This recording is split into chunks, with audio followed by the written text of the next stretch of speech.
नमस्कार, मैं हूं रितेश कुमार गौतम। हमारे खास कार्यक्रम जनता सरकार में बात करेंगे सत्ता के सिंहासन से लेकर उन तमाम मुद्दों के बारे में जो सीधे जनता से जुड़ी हुई हैं। बताएंगे प्रदेश सरकार की हर उस योजना के बारे में जो होंगी आपके काम की।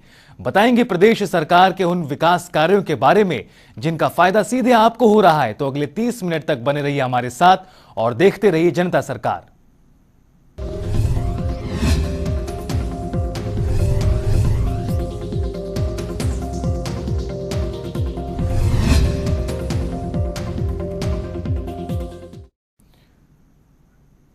हरियाणा के मुख्यमंत्री मनोहर लाल ने मंगलवार को चंडीगढ़ में वेबिनार के माध्यम से प्रदेश के भूतपूर्व सैनिकों और सेवानिवृत्त कर्मचारियों को संबोधित किया।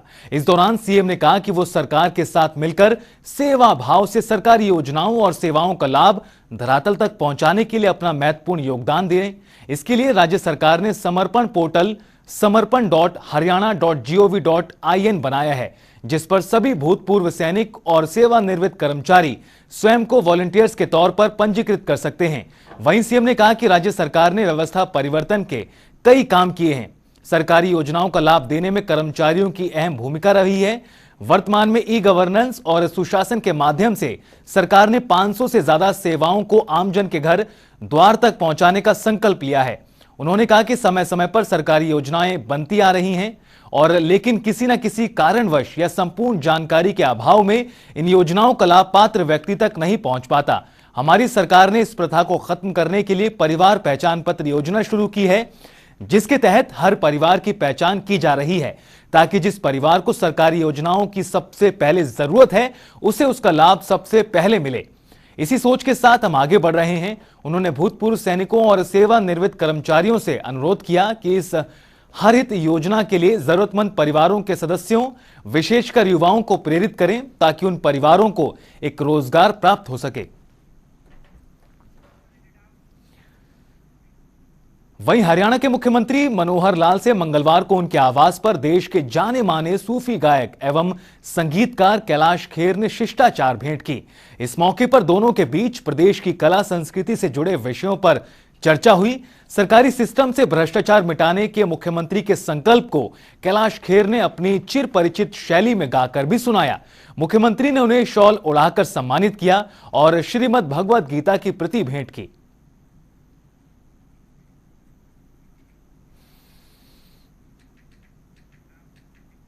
करनाल में 2 दिवसीय दौरे के दौरान हरियाणा के मुख्यमंत्री मनोहर लाल ने 500 करोड़ से ज्यादा के विकास कार्यों की सौगात दी। इसी कड़ी में मंगलवार को सीएम ने 225 करोड़ रुपयों की लागत से करनाल कैथल रोड, करनाल इंद्री लाडवा रोड को 4 लेन करने का भी उद्घाटन किया। रिपोर्ट देखिए। हरियाणा के मुख्यमंत्री मनोहर लाल ने करनाल में 2 दिवसीय दौरे के दौरान 12 विकास कार्यों के उद्घाटन किए, जिसके तहत करीब 525 करोड़ रुपए के प्रोजेक्ट जनता को समर्पित किए हैं। इन सभी प्रोजेक्ट्स की सुविधाएं आम जनता को मिलेगी। इसी कड़ी में मुख्यमंत्री मनोहर लाल ने 225 करोड़ रुपयों की लागत से करनाल कैथल रोड, करनाल इंद्री लाडवा रोड को 4 लेन करने का भी उद्घाटन किया, जिससे यहां से गुजरने वाले लोगों का सफर आसान होगा, जबकि समय की भी बचत होगी, जिसकी जानकारी खुद मुख्यमंत्री मनोहर लाल ने पत्रकारों से बात करते हुए दी। मित्रों, इन 2 दिवसीय मेरे करनाल के दौरे में मैंने 12 प्रोजेक्ट्स जो हैं उनका उद्घाटन किया है और लगभग 525 करोड़ रुपए का एक प्रकार से इस राशि के ये प्रोजेक्ट सारे जनता को समर्पित किए हैं। इस अवसर पर मैं इनकी सुविधाएं जो जनता को मिलेंगी उनको बहुत बहुत शुभकामनाएं और बहुत बहुत बधाई देता हूं। और इसी प्रकार से विकास के कार्य न केवल करनाल में बल्कि पूरे प्रदेश में चल रहे हैं और प्रदेश में जहां भी मैं जाता हूं वहां ये सारे कार्यक्रम उद्घाटन के मेरे द्वारा किए जाते हैं। पिछले दिनों में कोविड में 2 बार मैंने ऑनलाइन ये उद्घाटन जो है हजारों करोड़ रुपए के 2 बार वहां से भी किए हैं। इसलिए विकास की गति कोविड के अंदर थोड़ी स्लो जरूर हुई थी लेकिन थमी नहीं थी। अब चूंकि कोविड से हम निजात पा रहे हैं और मुझे आशा है कि ये कोविड का जो सारा सिलसिला ये डाई डाउन हो जाएगा और बहुत जल्दी पूरी स्विंग से ये सारे काम जो रुके हुए भी होंगे, स्लो गति होगी, पूरे स्विंग से फिर दोबारा से। वहीं आंदोलन के चलते बॉर्डर पर बंद रास्ते पर मुख्यमंत्री ने कहा कि रास्ते खुलवाने के लिए पहले भी आंदोलनकारी नेताओं से बातचीत की जा चुकी है, आगे भी बातचीत होगी।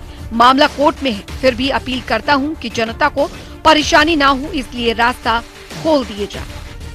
कोर्ट के आदेश है, कोर्ट में भी केस चल रहा है। हमने फिर भी उनके साथ मीटिंग्स की है 2-3 बार, और उस मीटिंग में से दोनों साइड में 5 फुट का रास्ता खोलने की सहमति बनी है। लेकिन डिमांड चूंकि ज्यादा रास्ता खोलने का भी है, क्योंकि सामान्य वाहन भी वहां से निकल सके। अभी तो 2 पहिया वाहन या रिक्शा आदि निकल सकती है, बड़े वाहन वहां से निकल सके, इसलिए ज्यादा और रास्ते खोले जाएं, उनको कहा है। फिर भी जल्दी कोर्ट के अंदर डिसीजन मुझे लगता है ठीक हो जाएगा, और न भी हो तो भी मैं अपील करता हूं ऐसे किसान संगठनों को कि जनता की, आम जनता के हित के लिए, वो कोई सरकार के काम में बाधा नहीं है, आम जनता के आवागमन में ही बाधा है। जनता को तकलीफें न दें, ऐसा मेरे उससे आग्रह करता हूं। इसके साथ ही सीएम ने बताया कि खराब फसलों पर मुआवजा बढ़ा दिया गया है, जिससे किसानों को ज्यादा फायदा होगा और नुकसान की भरपाई होगी। ये कुल मिला के कल आपको मैं आपके सामने ही मैंने घोषणा की है कि जो अभी तक मुआवजा 10,000 और 12,000 रुपए की राशि थी, अब वो 12,500 और 15,000 अर्थात 25% की बढ़ोतरी की है। और इसके नीचे भी जो कम मुआवजा यानी कम नुकसान होता है, उसके जो मुआवजों की दरें हैं उनको भी सबको 25% बढ़ा दिया गया है। तो 25% की एक अच्छी राशि किसान को और ज्यादा लाभ हो, इसलिए किया गया है। वहीं पंचायत चुनाव को लेकर सीएम ने कहा कि मामला कोर्ट में है, कोर्ट के फैसले का इंतजार है। हम हमेशा जनहित की बात सोचते हैं। महिलाओं को अगर 50% तक पंचायत चुनाव में आरक्षण मिलेगा तो ये जनहित की बात है।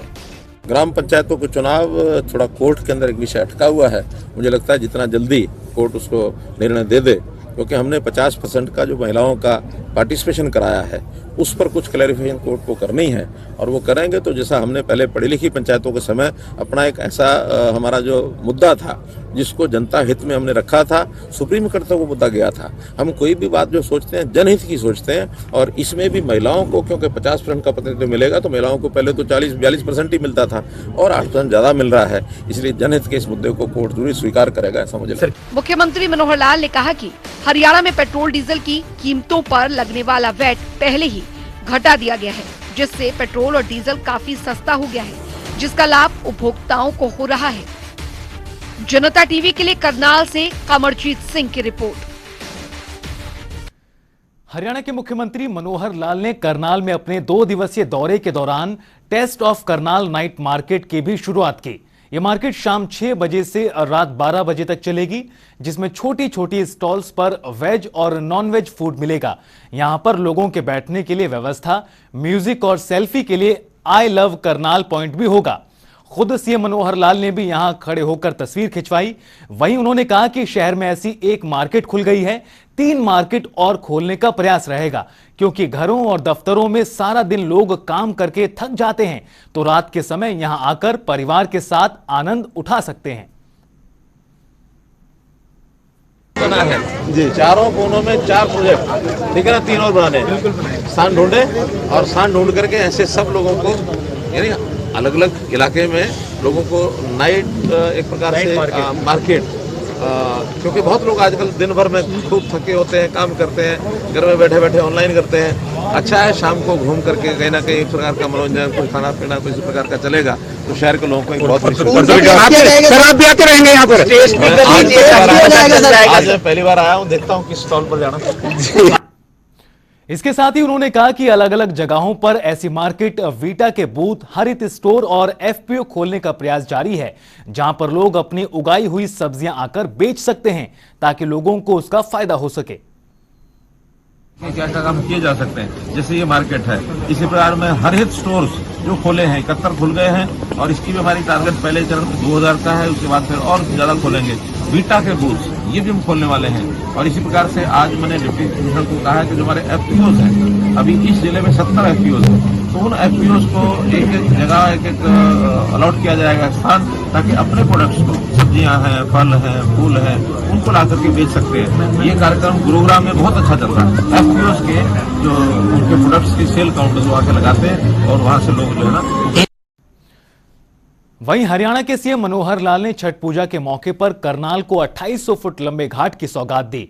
लोगों की समय से मांग थी कि करनाल में सूर्य को अर्घ्य देने के लिए घाट बनने चाहिए। इसी के मद्देनजर सीएम मनोहर लाल ने सूर्य मंदिर में 4 करोड़ की लागत से बने घाट का उद्घाटन किया। इस मौके पर सीएम ने कहा कि घाट बनने से महिलाएं इस त्योहार में आसानी से पूजा कर पाएंगी।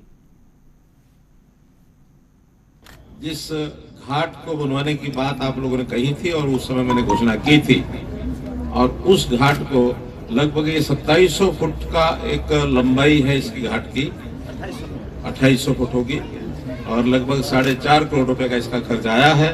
और आज उसका उद्घाटन करके मुझे भी बड़ी प्रसन्नता हुई है कि एक ऐसा स्थान जो हम छठ पूजा के समय पर खास करके, वैसे तो हर दिन इसका उपयोग होगा, लेकिन छठ पूजा जो वर्ष में 2 बार आती है, एक बार ये मार्च में और एक बार फिर कार्तिक महीने में, तो दोनों बार ये जो मेले लगते हैं और अपना समाज बहुत ही श्रद्धा पूर्वक सूर्य भगवान की पूजा एक प्रकार से करते हैं। और इस कार्यक्रम से, इस उत्सव से सूर्य यानी भगवान की पूजा के साथ वैसे करनाल का बहुत बड़ा एक गहरा संबंध है, आपको मालूम है, क्योंकि सूर्य पुत्र कर्ण ने ही सबसे पहले और सूर्य देवता की पूजा की थी। सूर्य देवता की पूजा तब से, छठ मैया की पूजा, सूर्य देवता की पूजा, ये तब से शुरू हुआ और लगातार यहाँ तक चल रही है। तो चूंकि करनाल जो है ये कर्ण नगरी ऐसी मानी जाती है, तो कर्ण नगरी के नाते से कर्ण जी का सूर्य देवता को उनको प्रणाम करके उनकी पूजा करने का जो सिलसिला शुरू हुआ, तो मैं समझता हूँ कि छठ पूजा का अगर केंद्र है, अब ये मालूम नहीं कि यहाँ के लोगों की बजाय पूर्वांचल के लोग इसको ज्यादा करते हैं, वरना तो करनाल के सब लोगों को छठ पूजा करनी चाहिए। करनाल में हरियाणा के मुख्यमंत्री मनोहर लाल ने गप्पूवाला बाग स्थित मिनी स्टेडियम का उद्घाटन किया। वहीं मुख्यमंत्री के साथ खेल राज्य मंत्री संदीप सिंह भी मौजूद रहे। इस मिनी स्टेडियम को सरदार मिल्खा सिंह स्टेडियम नाम दिया गया है। इस स्टेडियम में हॉकी का ग्राउंड, वॉलीबॉल का कोर्ट, ओपन एयर जिम समेत तमाम सुविधाएं मौजूद हैं। वहीं मुख्यमंत्री मनोहर लाल ने कहा कि खिलाड़ियों के लिए टर्फ वाला हॉकी का ग्राउंड करनाल में बनवाया जाएगा। गप्पूवाले बाग की खाली जगह में एक सामुदायिक सेंटर और लाइब्रेरी भी बनाई जाएगी। वहीं इस मौके पर सीएम मनोहर लाल बच्चों के साथ भी मस्ती करते हुए नजर आए। साथ ही भारत माता की जय और देश की रक्षा कौन करेगा के नारे लगाए। मैदान मैंने जो लगभग 5 साल पहले एक बार देखा था, और ये कारपोरेशन का ग्राउंड है, लेकिन गंदगी भरी हुई थी, इसकी कोई संभाल नहीं हो रही थी। और उसी समय हमने कारपोरेशन के लोगों को जिम्मे लगाया था कि यहाँ कोई ना कोई इसका विकास किया जाए, और बाद में योजना बना करके अब यहाँ एक जो खेल का मैदान बना है, लगभग 6 एकड़ का ये खेल का मैदान बनाया गया है, और इसका नाम रखा है सरदार मिल्खा सिंह खेल मैदान। सरदार मिल्खा सिंह जी को समर्पित किया हमने, क्योंकि वो भी एक धावक थे, एक दौड़ के प्रतीक हमारे बीच में, ताकि उनके नाम से प्रेरणा बच्चों को, नौजवानों को, सबको मिलती रहे। और इसमें जो 2.5 एकड़ का जगह और बची है, उस पर भी एक सामुदायिक केंद्र बनाने की आज मैंने घोषणा की है। नीचे तल पर सामुदायिक केंद्र होगा और ऊपरी तल के ऊपर वहाँ एक अच्छी लाइब्रेरी होगी, ताकि बच्चों को, नौजवानों को जो पढ़ रहे हैं उनके लिए लाभदायक हो सके, उनको जीवन में आगे बढ़ने के लिए उसका उपयोग हो सके। वहीं दिल्ली में हरियाणा के कृषि मंत्री जेपी दलाल से जनता टीवी ने खास बातचीत की। इस दौरान कृषि मंत्री ने बताया कि उन्होंने कई केंद्रीय मंत्रियों से मुलाकात की। साथ ही केंद्रीय उर्वरक मंत्री मनसुख मांडविया से डीएपी खाद के मुद्दे पर भी चर्चा की। वहीं उन्होंने कई और मुद्दों की जानकारी दी। जनता टीवी पर हमारे साथ खास बातचीत करने के लिए हरियाणा के कृषि मंत्री जेपी दलाल जी मौजूद है। दिल्ली दौरे पर आए हुए हैं और कई केंद्रीय मंत्रियों से मुलाकात हुई है। सर, सबसे पहले जानना चाहेंगे कि उर्वरक मंत्री से आपकी सर मुलाकात हुई है, और हरियाणा में भी हम देख रहे हैं कि अलग अलग जो डीएपी की समस्या है खासतौर पर, वो देखने को मिले। क्या कुछ सर चर्चा जो हुई है? आज सुबह से मैं दिल्ली में हूँ। पहले पशुपालन मंत्री से मिला, उसके बाद जो उर्वरक मंत्री हमारे हैं मनसुख मांडविया जी, फिर हमारे तोमर साहब कृषि मंत्री, सभी से मेरी मुलाकात हुई। और खास विषय रहा आज का डीएपी की सप्लाई का। दिवाली की छुट्टियों की वजह से 2-3 दिन का थोड़ा सा हमारे व्यवधान आया था, और मंत्री जी ने अब ये वायदा किया है कि अगले पूरे सप्ताह हरियाणा को हर रोज 1.5 से 2 लाख बैग, लगभग 3 रैक हर रोज खाद मिलेगी। मैं किसान भाइयों को यही आश्वस्त कर देना चाहता हूं कि खाद की कोई कमी नहीं है। 1-8 दिन आगे पीछे हो सकती है, आप शांति बना के रखें। आपके 1-1 एकड़ की खाद देना हमारा दायित्व है, और आपको खाद मिलेगी। सर, कई जगह इस तरह की समस्याएं भी हैं कि खाद जो है लाइनें वहां पर लगती हुई नजर आ रही है, और उसके साथ साथ कुछ किसान ये भी कह रहे हैं कि जो काला बाजारी है खाद की, वो भी जो है होती हुई नजर आ रही है। ऐसे में प्रदेश सरकार इन सब मुद्दों को लेकर किस तरह की कदम उठा रही है? नहीं, कालाबाजारी के लिए तो हमने सब अधिकारियों को निर्देश दिया है कि कोई भी डिपो होल्डर या दुकानदार या लाइसेंस होल्डर अगर इसमें पकड़ा गया, उसके खिलाफ एफआईआर होगी, उसका लाइसेंस कैंसिल होगा। और लाइन इसलिए लगती है कि हम हर किसान को 3 बोरी 4 बोरी, जैसी छोटे किसान ज़्यादा हैं और डीएपी की आमतौर पर 1 एकड़ से में आधा एकड़ की ही जरूरत होती है शुरू बिजाई के वक्त, तो वो हम बांट के दे रहे हैं। और अभी जो है, हो सकता है कि एक आध दिन का कहीं किसी जिले में दिक्कत आ जाए, लेकिन सप्लाई का मंत्री जी ने बताया कि उनके पास पूरी 5 लाख मीट्रिक टन खाद जो है पोर्ट पर उपलब्ध है, रैक की कोई दिक्कत है नहीं। और हर रोज उन्होंने ये कहा है कि कम से कम 3 रैक हमें मिलेंगे, जिसमें एक रैक के अंदर 1.5 लाख से 2 लाख बोरियां, 3 रैक के अंदर 1.5 लाख से 2 लाख बोरियां होंगी। तो सब किसान भाइयों को मैं सुनिश्चित कर देना चाहता हूं कि हर रोज हमारे कभी करनाल में डीएपी आएगी, कभी हिसार में आएगी, कभी पलवल में आएगी, कभी खोरी में आएगी, कभी भिवानी में आएगी, आती रहेगी और आपको हम बंटवारा करके देते रहेंगे। कमी बिल्कुल नहीं रहेगी, आप शांति बनाइए। अगले हफ्ते में अंदर आपको बिजाई के लिए डीएपी पूरे और यूरिया भरपूर मात्रा में देश में उपलब्ध है। यूरिया के किसी तरह का कोई कमी नहीं है। डीएपी तो हमें इंपोर्ट करना पड़ता है, यूरिया हमारे देश में उपलब्ध है। सर, इसके अलावा आपकी कृषि मंत्री जो है नरेंद्र तोमर से भी मुलाकात हुई है। हरियाणा में किसान आंदोलन हम देख रहे हैं कि लगातार किस तरह की परिस्थितियां जो है देखने को मिलती हुई नजर आ रही हैं। क्या लग रहा है सर, क्योंकि पिछले दिनों भी कुछ नेताओं का जो विरोध है वो देखने को मिला था, चाहे रामचंद्र जांगड़ा की बात करें या फिर जिस तरह की बयानबाजी सांसद अरविंद शर्मा की तरफ से की गई, इन तमाम चीजों को आप किस तरीके से देख रहे हैं? क्या इस मुद्दे को लेकर भी बातचीत हुई है? नहीं, चर्चा तो हमारी हर मुद्दे पर होती है कृषि मंत्री जी से। और अब जो हमने फैसला लिया है हरियाणा सरकार ने, जैसे हमारे मुख्यमंत्री जी ने, जो बीमित किसान नहीं थे उनको हमारे मुख्यमंत्री जी ने 25% जो खामियाजा मुआवजा देने का 12,500 से बढ़ाकर 15,000 किया। और इसी तरह से और एक योजना लेके आए हम, जो हमारे किसानों के हित के लिए, कि भाई 2 एकड़ से छोटे किसान हैं उसको बीमा करवाना है तो उसका प्रीमियम भी हरियाणा सरकार देगी। 5 एकड़ तक के किसान हैं उसका आधा प्रीमियम हरियाणा सरकार देगी। इस ऐसी योजनाएं से हमने उनको अवगत करवाया और उनको ये बताया कि हरियाणा के किसानों ने बड़ी मेहनत की है और बड़ा ज़्यादा खाद्यान्न उपलब्ध करवाया है देश के खाद्यान्न भंडार में। और जो फसल बीमा योजना का हरियाणा के किसानों को लाभ मिला है उसकी हमने प्रार्थना की है कि जल्दी से जल्दी जो है कह के जो फसल खराब हुई है, कपास की, बाजरा की या और मूंग की या बीमा की कोई भी हुई है, उसका जल्दी से जल्दी हमें पैसा दिलवाया जाए। सर, फसल खराब जो होती है उसकी जो राशि है वो जो है हरियाणा सरकार की तरफ से जो है बढ़ाई गई है। इसके अलावा 1 साल जो है अभी कुछ ही दिनों में बात करें तो इस पूरे किसान आंदोलन को होते हुए जो है नजर आ जाएंगे।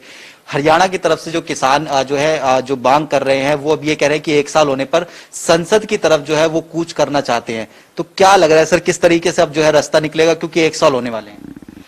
देखिए, आम किसान, पहले भी बोल चुका हूं मैं, अपने खेतों में व्यस्त है, बिजाई का टाइम है, बहुत टाइम ही नहीं है उसके पास। लेकिन जो आंदोलन करने वाले लोग हैं, जो जत्थेदार हैं, जिनका काम ही यही है, उनकी रोजी रोटी है आंदोलन, वो इस तरह की कॉल करते रहते हैं। और आम किसान जो है, पूरे देश का किसान इस बात को समझ चुका है कि ये जो लोग हैं ये राजनीति कर रहे हैं, विपक्षी पार्टियों के इशारे पर चल रहे हैं और इनका किसानों की मांग से, किसानों की भलाई से कोई लेना देना नहीं है।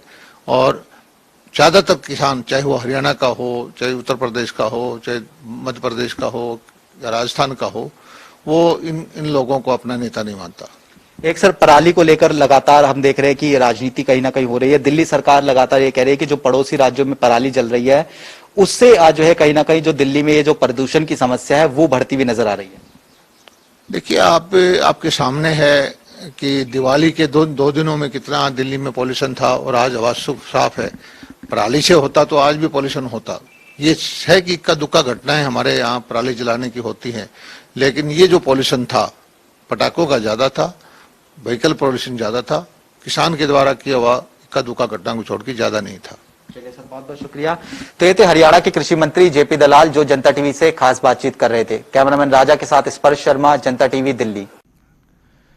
हरियाणा के परिवहन एवं खनन मंत्री मूलचंद शर्मा ने लघु सचिवालय में जिला उपायुक्त नेशनल हाईवे हरियाणा शहरी विकास प्राधिकरण और PWD के अधिकारियों के साथ बैठक की, जहां फरीदाबाद बाईपास के साथ निर्माणाधीन दिल्ली बड़ोदरा नेशनल हाईवे के काम को लेकर सेक्टर्स में रह रहे लोगों को मिलने वाली मूलभूत सुविधाओं में आई परेशानी को दूर करने पर चर्चा की गई।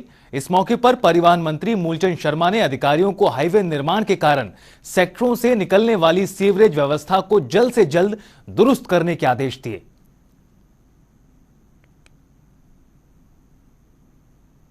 नहीं, आज हमारे जिले के अधिकारियों के नेशनल हाईवे के अधिकारियों की मीटिंग है।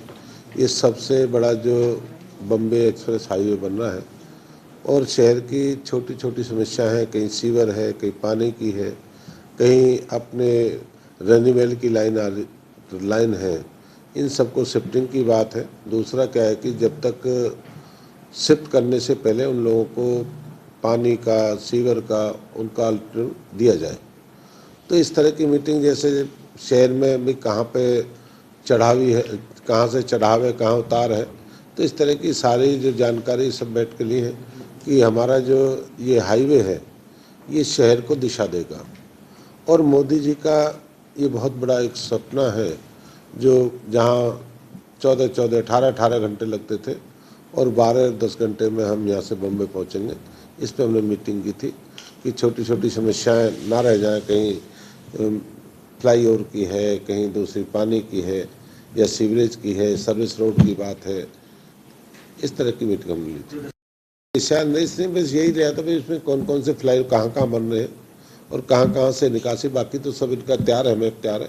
छोटी छोटी जहाँ भी जरूरत है उसको भी बैठ के हम रास्ता निकालेंगे। शहर के लोगों को और कौन से रास्ते चाहिए, कहाँ से दूसरे रास्तों की जरूरत है, उसका भी एक मीटिंग में कहाँ से रास्ते, जैसे बड़ा हमारा ट्रांसपोर्ट नगर है और फरीदाबाद का सबसे बड़ा ट्रांसपोर्ट नगर है और हमारे यहाँ डाई पोर्ट भी बन रहा है, अपने प्याले के हैं, और 500 एकड़ में हमारा ट्रांसपोर्ट नगर है। IMT का फेस भी है, 24 और 25 है कि सबसे बड़ा हमें यहाँ पे जो चौराहे बम्बे एक्सप्रेस पे भी और अपना ये जो आगरा एक्सप्रेस है, जो अपना हाईवे नंबर 2 है, इस पे भी हम दोनों पे इस तरह की निकासी चाहिए कि जिससे लोगों को ट्रांसपोर्ट को आने जाने में कोई परेशानी ना हो और ट्रांसपोर्ट नगर को कोई परेशानी ना हो, और लोग ट्रांसपोर्ट नगर से जब जाएंगे ट्रक है, उनको कोई इस तरह की परेशानी ना हो, और लोगों के जो ट्रक है ये दूसरे जो रेजिडेंस की जो सड़क है उनको ना तोड़े। इस तरह की मीटिंग हमने की। हरियाणा के परिवहन एवं खनन मंत्री मूलचंद शर्मा ने फरीदाबाद में सीवर लाइन के कार्य का शुभारंभ किया। खास बात यह रही कि मंत्री ने स्थानीय लोगों के हाथों से नारियल तोड़वाकर ही सीवर लाइन का शुभारंभ कराया। जानकारी के मुताबिक फरीदाबाद के सेक्टर 10 में करीब 10 लाख रुपए की लागत से सीवर लाइन डाली जा रही है, जिसका फायदा सीधे स्थानीय लोगों को होगा।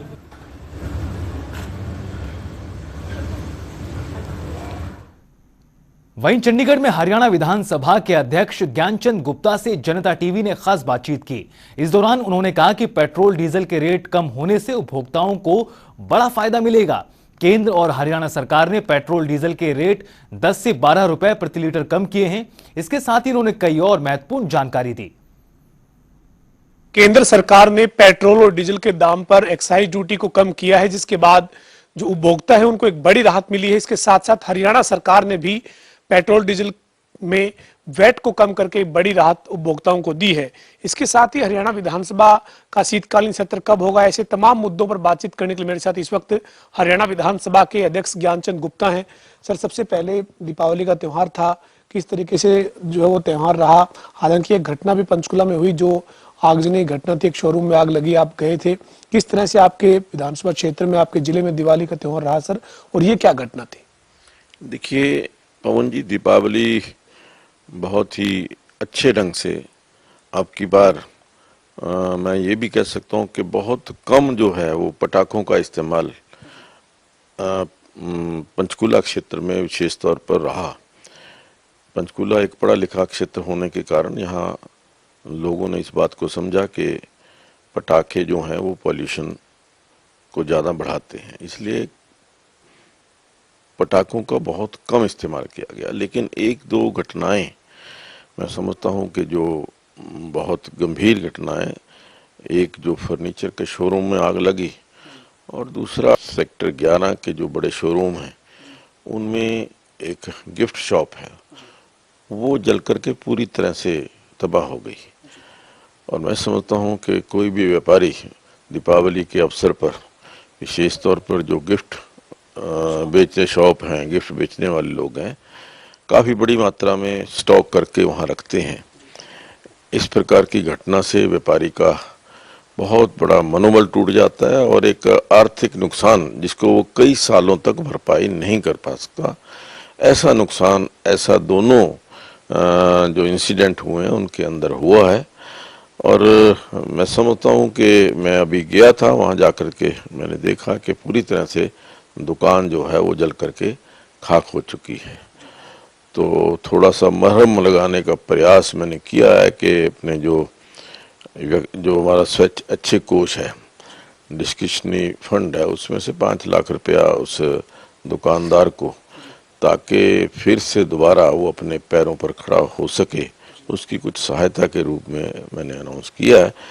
और मैं समझता हूँ इस प्रकार से उसकी ये घटना हुई है, बहुत ही दर्दनाक घटना देखने को मिली है। स्पीकर साहब, दिवाली के मौके पर एक हमारे खास कार्यक्रम जनता सरकार में आज के लिए इतना ही। आप देखते रहिए जनता टीवी।